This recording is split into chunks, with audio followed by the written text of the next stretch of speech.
श्री अवधपुरी निज धाम कहिए निकट सरजु श्री गंगाय दशरथ नंदन असुर बंदन सिय राम जी पूरण ब्रह्म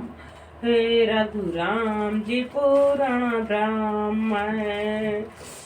भाल तिलक विशाल लोचन अनंत करी सीताराम जी है संवाली सूरत मधुरी मूरस्य राम जी पूरण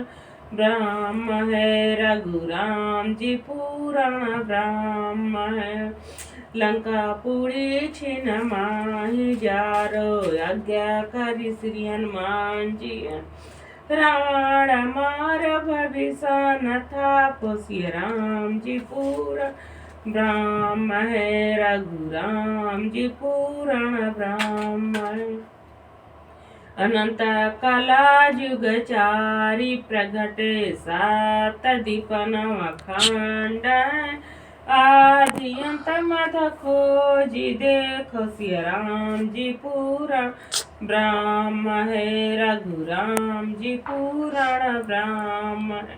ब्रह्मा से समहेश नारद कोटि 88 देवता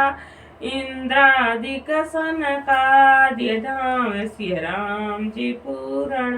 ब्रह्म है रघुराम जी पूर्ण ब्रह्म श्री राम जी अष्टक पढ़ा तनि सदिन श्री राम जी धाम सीधा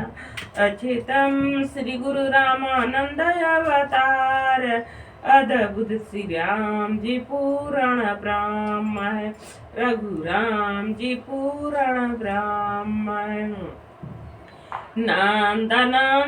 जगत बंदन चरण रजकुब जातरी जुगचारी पूर्ण ब्रह्म कहिए श्री कृष्ण राजत मधुपुरी श्री गोपाल जी राजत मधुपुरी गोप गोपिनी संग लीन कुंजन वन लीला करी रास रचो वसुदेव नंदन श्री कृष्ण राज मधुपुरी श्री गोपाल जी राजत मधुपुरी।